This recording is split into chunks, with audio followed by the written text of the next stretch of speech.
Welcome to Regulate Tech. This is our 36th episode, and my name is Nicklas Lundblad, and I'm here with Meta Richard Allan. With Meta Richard Allan. Yes, I'm Meta Nicklas. I should say that. That's right. Rebranded ourselves. Yes, and speaking about brands, the way brands get known, the way you discover things in the modern economy, the way you sort of learn about all of these wonderful things out there is through advertising. Yes. Yet advertising seems to be getting a bad rep and increasingly is under fire from all kinds of corners. Walk us through what should we think about advertising generally? Does it have a value, or is it, as more and more people say, an untenable business model? I mean, I think there are very different attitudes across either side of the Atlantic, and that was certainly my experience. That essentially there are sort of two ways you can see advertising. In one model, you see it as, this evil, manipulative process designed to part foolish people from their money for products that they don't want or need, which is the sort of highly negative. That attitude, actually, I think is really quite common in Europe. The other way you see it is, actually, as you sort of introduced it, that it's a way for businesses to connect with customers on products that they do actually want and need. And therefore, it's like an essential part of keeping the wheels of the economy going. Because again, how else do you find out about new products and services? So I think it's a very sort of divided set of opinions, really almost about the fundamental ethics of advertising. Is it this manipulative, fundamentally, bad process that we may permit but needs to be very carefully controlled? Or is it this essential part of the economy that we should actually welcome, and consumers are smart enough to ignore it when it's bad advertising? And the interesting thing, or one interesting thing here, is that there is no one who says that they like advertising. In all of the public opinion polls that you've made since, I think, the 1960s, around 75% people say they dislike advertising. It's sort of a stock answer. It comes back all the time. Yet still, advertising persists. Is part of that because it's not comme il faut to say you like advertising, even though you sometimes find it useful? Or is advertising one of those things that you don't recognize as advertising when it works? Yeah, I think it's sort of interesting. I think those numbers are actually very parallel to when you ask people if they like politicians. About 75% say no, but they persist and they're necessary. So there are these things in life which yes, your instinctive gut reaction. Do you like advertising? No. Do you like privacy? Yes. We're always going to say that, and then you need to dig down a layer and say, but do you like this specific type of advertising, or did you find this form of advertising useful to you? And again, individual politicians you may find useful, individual adverts you may find useful, but as a class, you're going to sort of instinctively respond that you dislike them. And yet, if we imagine a world without adverts, you do have to say, and no economists look at this, you have to say that, it would be very different in terms of the economic structure, because it would essentially mean that, those people whose products you currently buy, you're going to stick with them. And it's really going to dramatically reduce the opportunity for you to discover any kind of new products that might substitute for the ones that you currently purchase. And so it really, if people care about competition and things like this, trying to imagine a competitive marketplace without advertising, I think is really challenging. And isn't advertising also one of those things that you don't want to be seen liking them because it's associated with being gullible? With being somebody who's, easily fooled into buying things they don't need, etc. It's a little bit like there are a lot of polls on privacy. There's some really good ones, but there are some that essentially ask, do you care about privacy? Where the answer, I do not care about privacy, is very close to saying I'm not an interesting person, or there's nothing about me that's worth knowing, or the sort of the signal value of the response here is to say, I'm not gullible. I don't like advertising. I don't fall for it. I buy my products after careful research and deep thought. And I think that's sort of that's a generic problem if you want to defend advertising, because 75% of the people will stand up and say they don't like it. So how do you defend it? Yeah, I mean, I say essentially it is that notion that there must be ways for businesses and consumers to connect with each other. And so if you're going to, either you're going to have a static economy where nothing changes, or you're going to find some method to do that. And I think you can have advertising within that framework. You can model the benefits that it provides to people. And on the internet in particular, we have this very sophisticated forms of advertising. We're going to dig into what that actually means. But I would say, look, when I do a search on a popular search engine, the adverts can be as useful as the search results on a good search. They can be all sorts of problems. Talk about those, but for a typical search, I am both now getting some search results, but I'm also potentially getting some very interesting businesses that are relevant and probably local to me that I otherwise wouldn't have been easily able to find. And so the benefit of the ads is a direct benefit to me as a consumer, that it's giving me an enhanced choice over the choice I would have had without somebody paying to get in front of me and get my attention. So we can like advertising. That's quite possible to do without necessarily being happy about advertising as a business model. We can argue that advertising has a function within modern economy. It's a discovery mechanism, but we can also argue that if you fund your services with advertising, something nefarious happens, because at that point you're incentivized to find out as much as possible about the people who are visiting or using your services. So let's go over. So we talk about advertising. Let's talk about advertising funded business models. Yeah. Obviously this doesn't start with the internet, right? It doesn't, no, and it goes way back when. Again, very interestingly, if you look at the history, the transatlantic history of broadcast media in the US, from the very beginning, television and radio were funded explicitly by advertisers. So, companies bought TV programs effectively and bought radio shows and put them out there.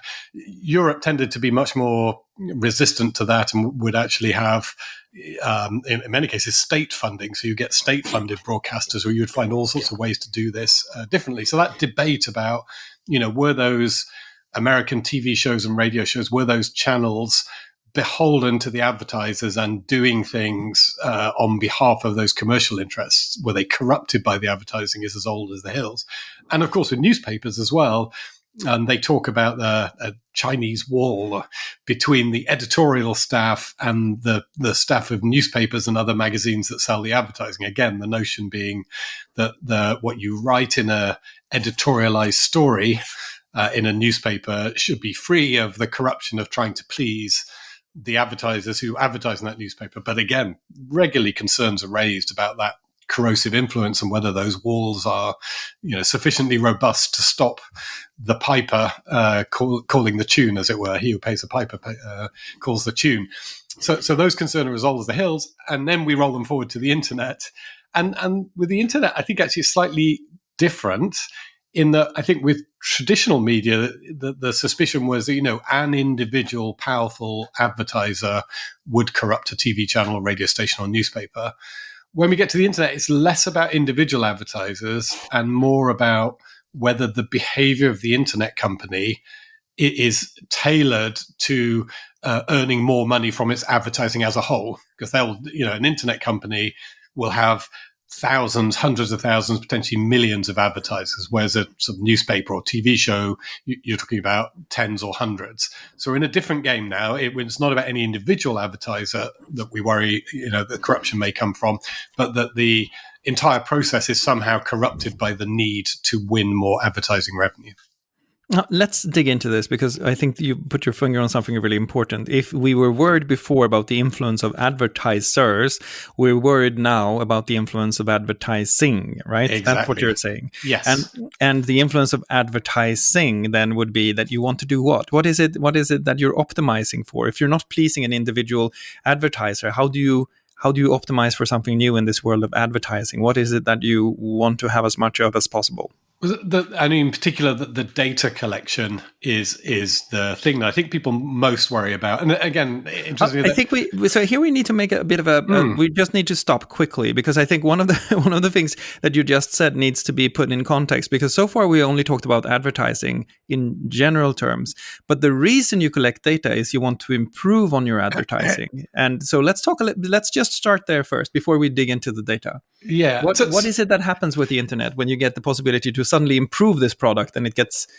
worse in the public eye? Yeah. So advertising is basically a business Well, where you're monetizing attention, certainly in the form of TV, radio, and the internet in its sort of basic form, you're saying, look, I've got a space that people are going to be looking at. So people talk about eyeballs. There are eyeballs looking at this thing or listening to this radio show. I've captured their attention. And so I'm going to divert, whether it's 15 seconds or a split second of their attention to something which shows off your product or service. And so really you're paying me for that attention. I've got the attention, I'm selling it on to you. And in your classic sort of internet 0.5, I don't know if it's even 1.0, but very basic internet, you had these things called banner ads, which are as described. And you still see them actually on sort of some less sophisticated websites where you're scrolling through the website and there's just almost like with a TV ad, this thing jumps out and interrupts your experience. Advertising a product, and someone has paid to stick that in front of you. So the attention is being monetized. That's really at the heart of all advertising. Now, where the data comes in is that you've got the attention. It's still the attention you're monetizing. I think people sometimes make a mistake here in saying it's the data on its own that's being monetized. It's not. It's primarily about the attention. But what the data can do is allow you to tailor the ad that you place when you've caught someone's attention to a particular product or service. And in doing so, it can significantly increase the value of that attention. So it's still about the split second, but the split second, as someone scrolls through a newsfeed or looks at a website, is now worth a lot more than it would be if you were just displaying the same banner to every single person who comes to your website. And to be clear, that value accrues to the advertiser, but also seems to accrue to the consumer, whose attention is not wasted. Isn't that right? Yeah, I mean, and this is proponents of the model will say, and I have actually a lot of sympathy with this argument that, look, where this works well, and I think Google search has been held up as a prime example where Google search is working well. You have very good value for the advertiser. They're only reaching people. They're paying for the attention of people who are likely to want their product because they just keyed in a search term that is relevant to their product. So they're getting very efficiency. They're not blasting their ads to people who don't want them. And yes, from a consumer's point of view, I'm not seeing completely irrelevant ads. You're taking up my time showing me the stuff around the search results. You're not showing me stuff that's completely irrelevant and useless to me. You're showing me stuff that's highly relevant. So in theory, this is a much, much better model, than a model where display ads are being shown to every single person, irrespective of their interests. Where the concerns kick in is, look, in order to make this happen, you have to know more about the individuals who are viewing the content than you would in a sort of traditional media channel where there's no feedback mechanism or no way of knowing who is actually looking at the TV screen. So what happens here is that we have advertising that is generally disliked by the public, improve in its efficiency enormously as it transitions to the internet. And as a part of that improvement, you collect more data. And what then happens is that there is a worry that that data will be abused in some way to manipulate people. Is that where we're going with this? I think both worries apply, but both the sense that almost that the advertising is too powerful. And if you already take the view that advertising is a manipulative practice that, I say, is designed to part foolish people from their money, then this is that on steroids, because it's going to be targeted very much at individuals who are likely to be susceptible to buy the product or service. I mean, that's the point of it. So if you don't like advertising, this kind of makes it worse. And then, yes, you're worried about all of the data collection that has to take place to fuel this machine, whether that data collection is right in principle from just like raw basic privacy principles, which says you shouldn't be collecting data unnecessarily, and that creates risk. But also that it can be manipulated in ways that will be harmful to the individual. So those are all the concerns that people have.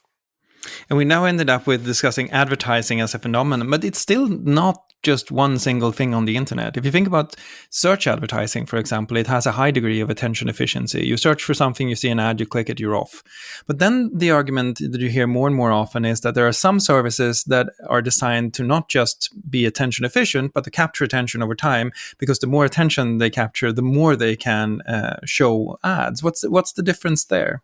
Yeah, so again, the assumption is, and this is very sort of difficult to, it's a chicken and egg problem. Look, when you run an internet service, what you want is this thing called engagement. Imagine engagement means people are engaging with my service, they're paying attention to it. And obviously, if you're able to convert some of that attention into money, the fear is that you're really optimizing for engagement primarily because you're trying to get more money. Again, people have different views on this depending on how much they trust the company. Certainly, my experience is that they would optimize for engagement anyway. So you optimize for engagement because as long as your service is growing in terms of you're getting more users and those users are spending more time on it, you feel successful. You're achieving your core mission of building a popular and successful service. That's really your core motivation. The fact that it makes you money is great. That's a huge bonus. But I'm not sure that if you weren't making money, you would, as an internet service, stop trying to get more users and more engagement, because that's just what you do. But I say that's the theory. The theory of the critics is, that if you weren't an advertising funded business model, we can talk about what the alternatives were, but their view is, look, if you were not funded by advertising, which necessarily means, getting attention that you are going to monetize, you would offer a better service in whatever dimension you think is better. It would be, there'd be less misinformation, there'd be less extreme content, because they think that misinformation, extreme content are designed to get more engagement, to get more attention, to get more money. And so, in one sense, you can say that in addition to the fear of manipulation and the fear of locking people in because you want their attention, there's also the question of the alternative cost of this attention not being used elsewhere. When we pour attention into, and this has been a discussion that's we've heard around TV and Neil Postman sort of amusing ourselves to death, where the idea has been if we spend attention on entertainment, on TV, on different kinds of media, or now on the internet, we're not going to spend attention on, say, our democracy. That seems to me to be an interesting argument, because there is a scarce amount of attention in society, and the way we spend it does seem to have some implication for the kinds of institutions we can build and the quality of democracy we get. How worried should we be about the general question of if advertising is taking attention away from other areas and domains in society? I mean, again, this is not a new concept, and if you look at the BBC, it's a sort of prime example where the very explicit sort of design philosophy. It's there to inform, educate, and entertain. And the idea was, we'll give you some fun stuff, but having captured your attention, we'll now, force you to consume a diet of stuff that's good for democracy and good for you, some educational and news type stuff. And that philosophy, I think, prevailed throughout a lot of the 20th century. That the media, one of the roles of the media was almost to sort of force you to eat your greens, to eat your veggies, not just go for your red meat. And then towards the end of the 20th century, most markets liberalized, and a lot of the debates at the time were precisely along these lines. You had Sky come along, and Sky was offering, multiple news channels on the satellite in the UK, and lots of people criticized them, said this is all just sort of fluffy, entertaining content. It's grabbing people's attention. They're now not paying attention to the worthy stuff that there is on the BBC. But I kind of think that battle is settled in favor of there being consumer choice. I'm not sure anyone is advocating going all the way back across all our media to the point where we limit choice deliberately to make sure that when there is a TV channel, it's got the veggies as well as the meat. I think we're now in a world where that consumer choice is real. But interesting, yes, in the debates around things like Facebook, I think both externally and actually internally to Facebook, there is debate now almost of going back to a BBC type model within that specific service. It's saying, look, as a big service, during COVID, shall we make sure that all of our users consume a certain amount of proper, healthy COVID information, in a sense, to balance out the risk that they may be getting any unhealthy or inappropriate COVID information? which seems to have another risk associated with it, which is the risk of the corporate paternalism, because at that point the corporation decides what veggies are. Now, veggies is a sort of misleading metaphor because we know what veggies are. They're easily identifiable, but in this case, you are not providing people with veggies. You're providing them with information that you think is accurate, correct, that is in some way high quality, and that then becomes the response to this accusation of social distraction that we hear from some people who are some critics. So the critics of internet advertising go for the manipulation part. This is a way of manipulating. It's a diversion of attention from important social institutions, a kind of social distraction.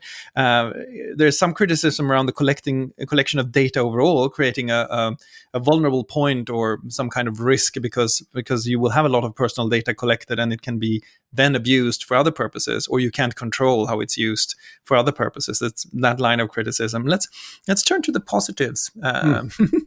So what is the benefit of internet advertising as a business model? Why? How can it be defended? Yeah, I mean, the primary reason that it's chosen is because it generally produces the lowest possible bar to participation, because it allows services to be offered at a price point of zero. And if you sort of think back, I remember they discussed this at Facebook when it was sort of starting up, that you essentially would have three potential business models. So one potential business model is a subscription-based service. And some people operate subscription-based services, but I think you have to recognize that they are exclusive, and they will generally dissuade quite large numbers of people from signing up. It's a model which works for very well-established services with premium products where they can sort of draw people in. And again, in the mainstream media space, you see subscription models are challenged. But that's one model, subscription model. And some people have argued, I know that Commissioner Vestager from the European Commission, for example, was a very strong proponent of saying she wanted to see social media go for a subscription model. So that's one. Number two is you could sell data. And you collect the data and sell it. And some people think that's what social media services do, and I actually don't think that's right. They're not buying the data and then selling the data. There are people who do that. There are what they call data brokers who literally go around and collect data about individuals and sell that to people who will then use it for business purposes. So that's the sort of second model. I'm going to collect your data, and I'm going to say up front, the data you give me in order to get the free service, I'm going to sell on to other people as data that they can use, and you're going to consent to that. That's, I think, rejected because it's quite a short-term business model in the sense that once you've sold the data, you've basically sold everything that's valuable, and somebody else is going to use it, and they don't necessarily need to come back to your platform at all. So the third model, which is selling the attention with the intention informed by the data, i.e. the online advertising model, is the one that ended up prevailing over both subscription and selling data as such. And again, that's, you can see time and again that those services that allow people just to access them immediately, sign up, pay nothing, they've got this price point of zero, that seems to be broadly acceptable to the consumer. And in many cases, you say they don't like the advertising, but if it's done well, they find it minimally intrusive. I actually have people on the way to Facebook going, how does Facebook fund itself? You go, advertising. They'd say, well, I don't see it. And it's sort of done quite unobtrusively, when it's done really well. And so it's quite minimal for them. And in that model, you're basically getting businesses to subsidize consumers all around the world having access to your internet service. And that it seems to work. And so that's where most people have ended up and are still ending up, actually. If you're building a service today, and you want to grow it, that's often going to be your best choice. And the counter argument here that we hear a lot is when you talk about the price point of zero, or when you talk about it being free, is that if it is free, you are the product. That's the moniker. Yeah. That's a sort of slogan that it keeps being repeated again and again. The idea then being that what is really being sold is your attention here, and you are the product. What would you say to that? I mean, I think it's a deal, and as long as the terms of the deal are explicit, then it's a reasonable deal. And again, it's not entirely novel. The deal for commercial television has been, we're going to give you this TV for free as long as you'll sit through our ads every now and then.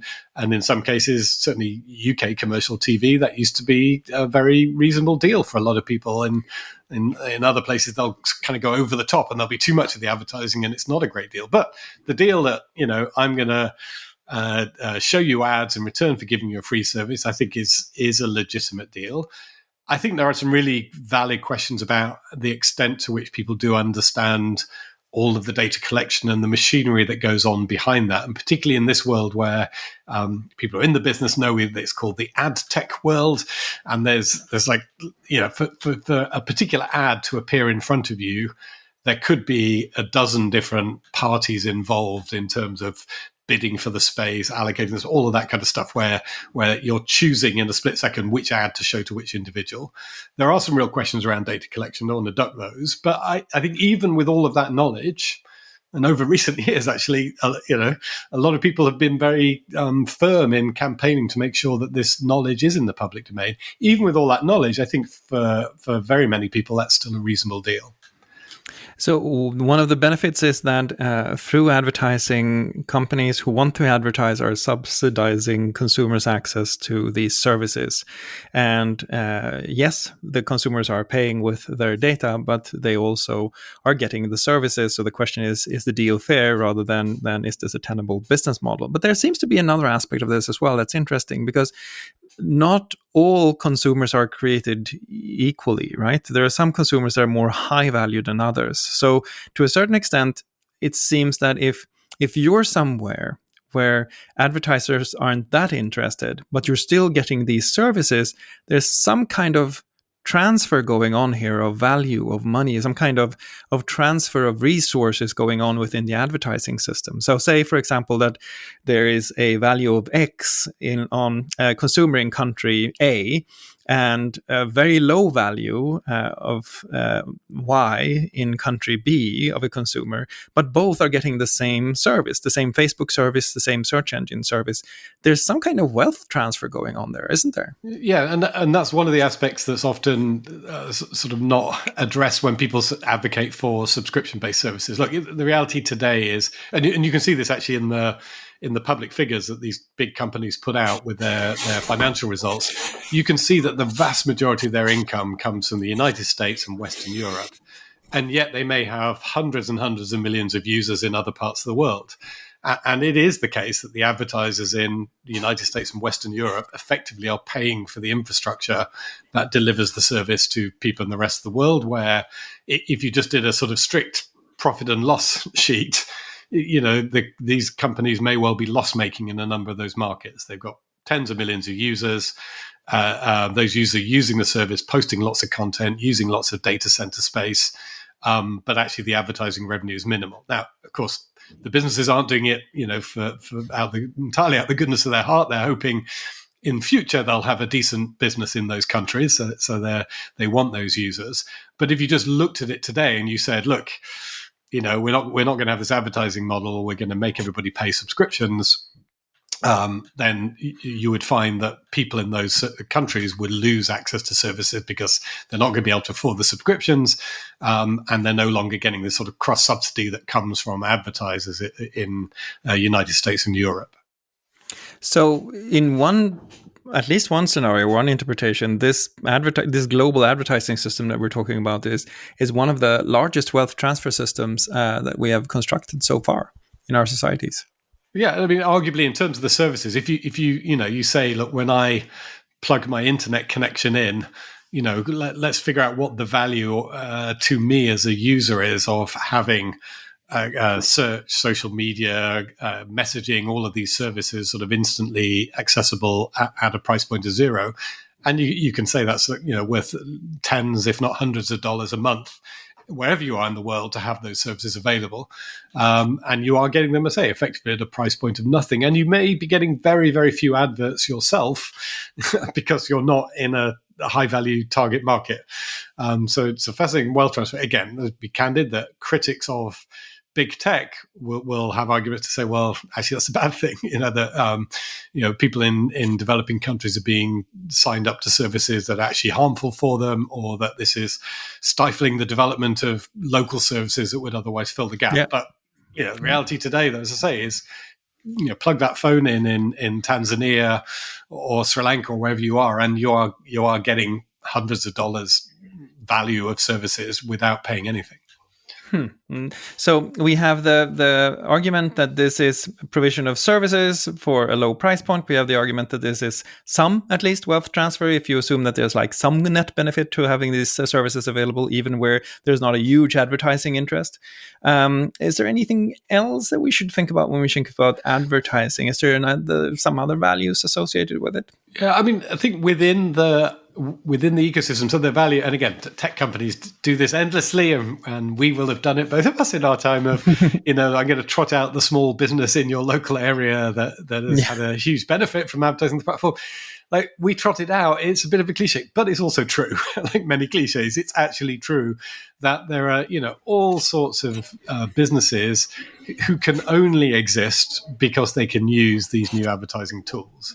And the example would be, if you make a specialist product and your market is 10,000 people in the entire United Kingdom. You sell, secondhand Victorian clothes, which 10,000 Victorian clothes aficionados will buy. Look, you couldn't afford ads on mainstream British telly, which was the only way previously to reach all of the people you wanted to reach. You couldn't afford, full-page newspaper ads in national newspapers. But you can afford to go onto a platform, whether that's search or social media, whatever it is, and say, please find me the 10,000 people who have expressed an interest in Victorian clothing, and have a pretty good chance of reaching them at reasonable cost. So again, we have to recognize, however cynical we are, but those businesses, would not be able to work in the way that they work and not be as successful as they are without these new tools being available. And it seems it doesn't really matter if those Victorian clothes aficionados are in the UK or if they're in Sweden or in Austria. So there is something here about these systems also being export support systems, it seems to me. Exactly. Again, you think of that UK-based Victorian clothing business. I've described how they would find it financially ruinous to try and reach everybody in the UK, but they're not only financially ruinous, but technically pretty much impossible to reach their 50 customers in France or 100 customers in Germany prior to the internet. They just had no way of engaging with any kind of advertising platforms in those countries, not least because of language barriers, but also just knowing who's who in the market. Now you go onto an internet platform, you say, show my ad to people in Germany or France, and the platform does all of it for you. And so let's recap. We have this enormous debate about internet advertising. There are people who say it's manipulative, it distracts us from socially important things, it creates an enormous amount of data pools that are vulnerable to exploitation for different reasons. And then we have the arguments for, which is that it's actually providing a service at a very low, near to zero price point. It is transferring at least some wealth into other markets, and it's giving small businesses a chance to be discovered and export at low cost. So it seems to be a much more nuanced discussion, if you put it like that, than the kind of discussion we're having now. Why is the public sentiment and the sentiment in decision maker circles so vehemently against advertising? Because you have to say that advertising is one of those things that it's really hard to find someone who likes it, not just in the public, but like a policymaker to stand up for it. Yeah, I mean, I think it's partly because it's sort of playing to the gallery. So if you say you don't like advertising, you want to crack down on it, that's likely to be a more popular position than trying to defend advertising. But it's also, in the context where we haven't actually modeled out the alternatives for people. So if you say, do you want more or less advertising on the internet? People say, less advertising on the internet. If you say, well, do you want to pay £50 a month for your search and social media and all those services, because that's what we're going to have to do without the advertising, they would go, no, I'm going to row back from that. So we're not actually fleshing out the alternative. And I think there's a bit of sort of magic money thinking, which is, internet companies are profitable. They are making good money out of advertising. They could probably take a hit on that and do a little bit less advertising or have lower margins. but you can't do away with it altogether without ending up paying pretty hefty subscriptions. It's not, these services are like search are not cheap to deliver. And so you're going to end up with quite a lot of payment. So as I say, it's a debate where you're being asked, do you want to get rid of the bad thing? But you're not being shown what the world will look like without that bad thing. And it also seems as if you're associating the bad thing with the platform when you're saying, oh, well, the internet companies is making a lot of money. But you just described these small and medium-sized enterprises who are using this. The users of the advertising platforms, their voice in the debate seems to be largely absent. That's right. Yeah. And again, yes, if they came into it, if they had to imagine the world without, I think again a lot of them would be extremely distressed, and jobs would be at risk. I mean, there's no doubt. You'd have to find completely different ways to run your business. Actually, my suspicion is that you would find there would be other ways to cut through. In other words, if you tried to kind of ban companies from advertising altogether, now that we've got a global internet, that's not going to work. What you could do is, if policymakers were minded to go that way, sort of ban or limit it, certain kinds of advertising on certain platforms, and then that would cause new forms of marketing to pop up elsewhere. So the obvious one would be, look, if you say, look, we're worried about sort of ads on social media and search and stuff, well, people will be starting to figure out how they can do it through messaging services, maybe how they can pay people to sort of give them contact details and stuff so that they can then create a list of people interested in Victorian clothing that then becomes the new sort of marketing channel. So they're going to find a way around it one way or another, I think, given that we have this globally connected internet and we have entrepreneurs who want to sell things. And then you have product placement in movies and other similar things where sort of there is like a demand for discovery in the economy that will in some way find its supply, it seems. Yes, that's it. Is that exactly that demand for discovery that is going to work its way through? But I think policymakers, as I say, partly it's an easy hit to go after advertising because it's sort of your instinctive reaction is you don't like it.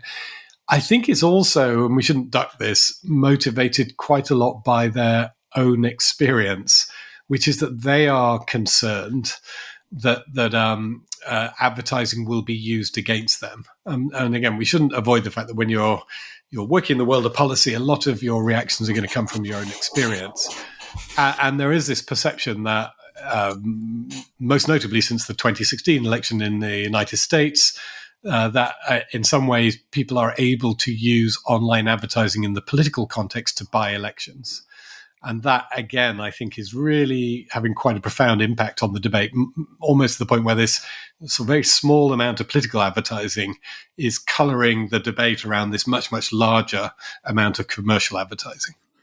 And that's also interesting because wouldn't it just be easier for the platforms to ban political advertising, to say, yes, we understand that there's a problem here, and to protect this sort of this tool for export, the small, medium-sized enterprises, etc., we're not going to allow our advertising systems to be used for these purposes. Yes, and I've been involved in years of debates around this, and I think Twitter's position up front at least is that they still do ban political advertising. It was certainly debated at Facebook to make our lives easier, to say, look, now you don't have to worry about your own context. But there are two counter arguments to that we should record. So one is the counter argument that, from a practical point of view, trying to define what is political advertising is a real challenge. At what point when, I don't know, Benetton runs an advertising campaign this week, if they did, saying, buy our clothes to save the planet, because we've got the COP26 climate change going on. How all the commercial advertisers will sort of get on the back of that.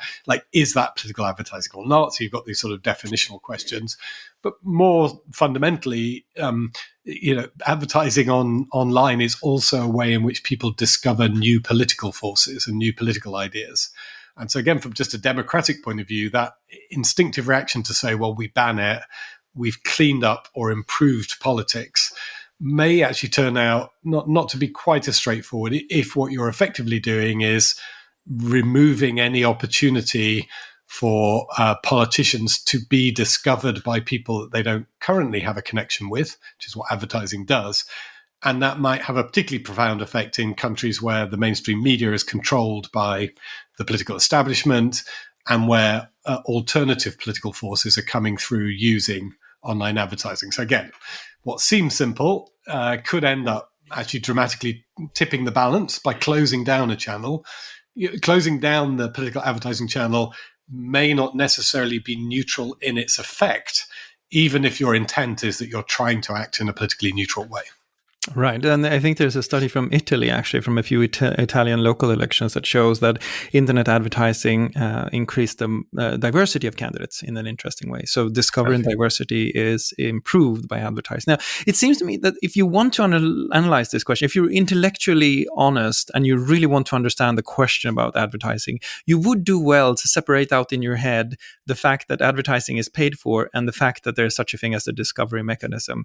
And the first thing to do would be to discuss the value of the discovery mechanism and then look at how the discovery mechanism is economically situated, how it's economically constructed. Because if you agree that discovery is good, that discovery is a value in the economy, then you can talk about different kinds of discovery and you can talk about different kinds of advertising. But you at least agree on that basic premise that having some means of discovery in an increasingly complex economy is absolutely essential.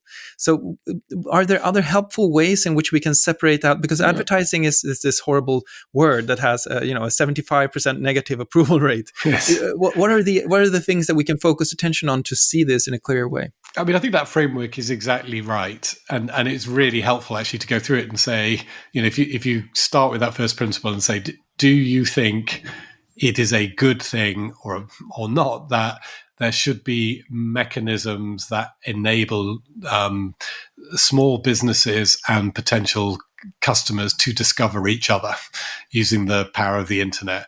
Do you agree in principle there should be a way for people to discover new political ideas and political parties to discover new supporters? These are sort of two-way relationships. And I think you're right. If we go through that list, you find that most of the things that advertising is used for, I think will turn out to be things that people believe should exist. And then you do get to your second question. Again, I think splitting out is so helpful this way that are there better ways to do this? Interestingly, in the political world, one of the counter proposals, which may yet come to force, is that there should be essentially free public service broadcasts. And this happens actually in the UK on other media. You're not allowed to buy political advertising, but you get an allocation of free slots on TV if you're a political party above a certain threshold. And so you can imagine a world where we've agreed that political discovery is good, but we don't want to associate it with money. And so it'll actually be a regulated requirement for you to show those political ads, which will allow people to discover things, but without there being a financial element. Now, you're not going to extend that to the entire economy, I don't think, and have the government say, internet platforms must give, certain amount of free coverage to every business in the land. The reason for that, by the way, is that it would not be possible because of the enormous wealth of different commercial actors, right? So it's not just that it would be bad business. It's that at that point you reach the scarcity limit of attention. There's only there's a scarcity of attention, so need to allocate it efficiently, which means that you actually need some kind of mechanism to manage discovery as an asset or as a mechanism, right? Yes, exactly, and so that's this way you get to the magic that I know you would have been close to at Google of auctions and things that you're trying to. So I think again, if you've accepted that discovery of new businesses is a good thing, or businesses and customers discovering each other is a good thing. And you're right, you have limited attention. And so you're not going to have a mandate that says, every business gets one ad slot a week. You've got to find some other way to allocate those slots. And again, we should be clear about where those limits are. The limits are around the amount of attention you pay on the platform, but also in terms of sort of screen design and tolerance.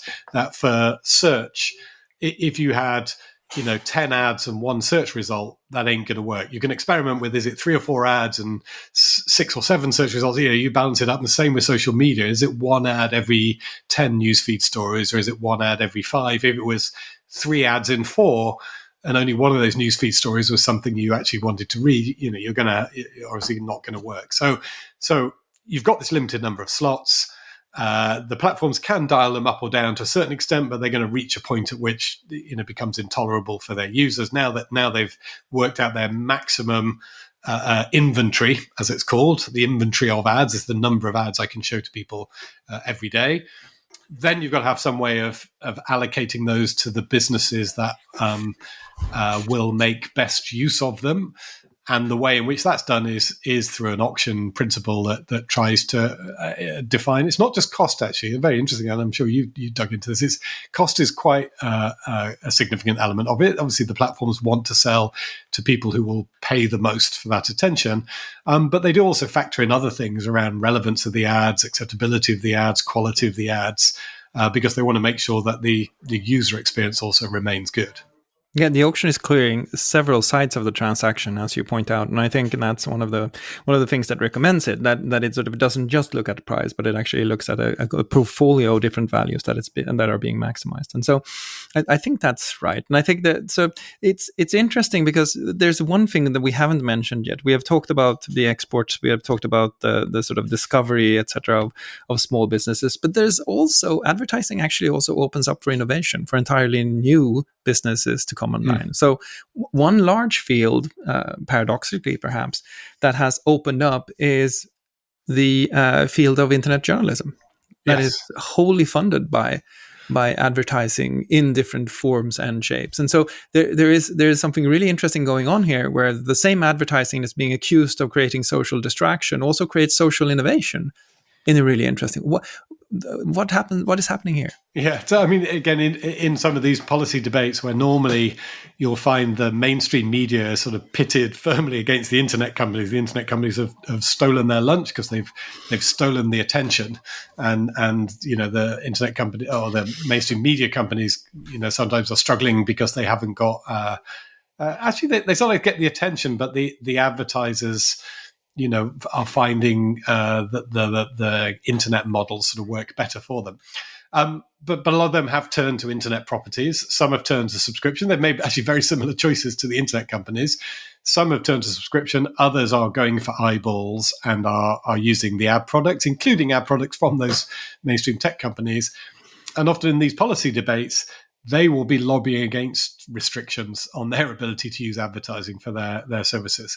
Again, we should be clear that if you're running a very specialist publication, then it may be that you don't need targeted advertising because it's already targeted by virtue of your publication. So, and again, this worked in the world of magazines the same way. If your website is Fisherman's Monthly website, just as it used to be Fisherman or Fisherperson's Monthly magazine in the old days. And then you take banner ads that you're going to show to everybody for products related to fishing, you're probably not far off what you wanted to target anyway. But if you're I'd actually take issue with that and say that one of the most important personalization is often interpreted as something that you do in order to really target an individual. But what you're really trying to do is to increase relevance. And for a large part of, for example, search advertising, the single most relevant piece of data you can have is roughly what country you're in. So if you're running a fisherman's website and you want to have ads for where you can buy good fishing gear and you have an international audience, it's going to be less helpful if that's in Sheffield than if you're in Stockholm. So at some point, even there, slight targeting. Not you're like right. You've corrected me. Yes, Yeah. Sorry, if it was Sheffield Fisherperson's Monthly, you're right. It would be simpler. But you're right. Once you've gone to sort of global Fisherperson's Monthly, then you're going to want some targeting as well. But the point being, though, that you fishing related ads on a fishing dedicated site are fine. Once you move to like a general news site, like if you're running a newspaper website, then what ads are you going to show people? Like you just don't know. And banner ads, again, showing the same ad to every visitor to your website, is back to that very old, very wasteful model. And so much better if you're running any kind of publication to be showing, if it's a general news publication or a general interest publication, much better to be using a targeted ad tool. And actually, you see this across blogs. They're a classic example where, again, they have a certain amount of attention. They could try and sell it themselves and just put stuff on there and charge people for it. But what they mostly do is use services like the ones offered by people like Google and Facebook, which are those ads that follow you around the internet. But the reason for that is because, that blog doesn't know what ad is most likely to be interesting to you. If they effectively rent out the bit of attention of yours that they've got and rent that out to a global advertising company that knows about you and knows what you're interested in, it's a higher value ad placement. That blog actually gets more money than they would do by doing it themselves. And so again, the economics is driving a lot of this, so that these independent websites and independent blogs, general purpose ones, many of them will sign up to the same global advertising services that are offered by the big tech platforms. So let's sort of round this out with a bit of a craft segment as well. You know, we have occasionally in these podcasts a section where we talk a little bit about, so what should be done? And in this particular case, if you're working in a business that in some way wants to support advertising, you're faced with this really horrible dilemma that there's no way that you can just run a generic campaign saying advertising is good, because you know from the outset that that's a losing proposition. I know we had discussions like this. What can we do to rehabilitate advertising as both as a business model or as a practice? And it's just really very hard, because there is this public sentiment that you run into, even though people use it, even though it's useful, even it has all of the advantages and fairly, you know, the disadvantages that we discussed. So how can you, from a policy perspective, improve the overall perception or standing of advertising? What are the things you should be doing? Yeah, I think this is really hard when you're dealing with something that's unpopular, because you're right. If you try and argue advertising is good, you're not going to get very far. And I certainly we've made those arguments a little bit in the podcast today of these are all the benefits of advertising. Like, you may feel that, but I don't think it's going to help you. Equally, I think sort of playing to the audience of, well, we know advertising is terrible, but all the alternatives are much worse. It is a sort of quite a negative. It's not a great campaign argument to be using. And again, who's my candidate, because all of the others suck. And again, I've done that a bit we've done it a bit in this podcast of, like, you know, developing countries will be cut off and only the rich will survive. So we're a little bit of that. I think there's something more constructive in the middle, which is to say, you know, how do we make this thing work well, which is a necessary thing. You know, we're actually going to sort of step away from the moral value judgments about advertising, because those aren't really helpful. And we're just going to talk about the practical ways of making advertising work well. And there are some, the UK has a really interesting example of a thing called the Advertising Standards Authority, which deals with one very important aspect, which is the quality of ads. And actually has authority over online ads in the UK. So if you don't like one, if you think it's misleading, you can go to these people, Advertising Standards Authority, and they'll investigate. And if they think it's misleading, they'll tell the platform not to show that ad anymore. And that's an interesting entity. It's a genuine co-regulatory body, as in there's something in British law that says the regulator, Ofcom, our telecoms regulator, will effectively subcontract with these people to make sure the advertising works well. And if that doesn't have the desired effect, then, you know, there's a legislative hook to kind of bring it fully in-house into the kind of regulated framework. So I think really focusing on that kind of practical way and saying, you know, in the policy debate, look, if we can come up with a advertising system which is properly policed by people like these advertising standards authorities, and again, maybe something similar for the data side of things. We have data protection regulators who would have an interest in that. How do we make a sort of as good as it can be, robust, effective advertising system that maximizes the benefits to industry and consumers for free services and minimizes the risk of data abuse, misleading ads, manipulation? So that's the way I would sort of go. I say is try and avoid these sort of utopian, dystopian. Advertising is wonderful. Advertising is a disaster. Ends of the spectrum, and go for the very practical. What kind of advertising model should we have? What kind of framework should we have to make it as good as possible? And I think that's exactly right. And focusing on function and quality is the way forward if you want to make this work. And it's interesting. One of the most successful projects in that respect is one that has both News Corp and Google on its board. It's the Coalition for Better Ads. My Facebook is a member of the board as well, and it's one of those things where I think that if you really want to make the point that advertising should be allowed as a business model and that it should continue to exist, you can't argue for advertising, but you can argue for improved functionality and for much better quality. And in a sense, I think that allows you then indirectly to make the point that there is a value in discovery, which is ultimately where, if you were having this discussion in a more academic setting where you have time to make both 2 and 3 arguments and not just sort of have a talking point, I think what you would get to then is to really show how this value of discovery is increasing enormously with the complexity of the economy and the global reach that most companies have from the very outset today. So that seems to be the way to go, and not necessarily printing T-shirts that said ads are great. Might not be the most efficient way. Excellent. The last question on my side is what's your favorite ad? Oh, that's a good one. So actually, I don't know about you, but I watch very little linear television. But I used to watch quite a lot of linear television in the old days, and I actually, this may be Little England and in the post-Brexit, we are the best at everything, but I actually think British TV ads were some that were world leading. And my favorite, there was a Coors beer ad, which I think now appears on YouTube, which has, I think it's Jean-Claude Van Damme, but someone will correct me if I'm wrong, sort of out in the snows getting frozen. And it has a kind of slightly naughty, double entendre humor to it. I'm going to go and search for it in a minute, but I'm pretty certain. We're going to put it in the show notes so you can get it. Coors beer, Jean-Claude Van Damme in the snow. Jean-Claude Van Damme in the snow is the one that really made me laugh the most in recent years.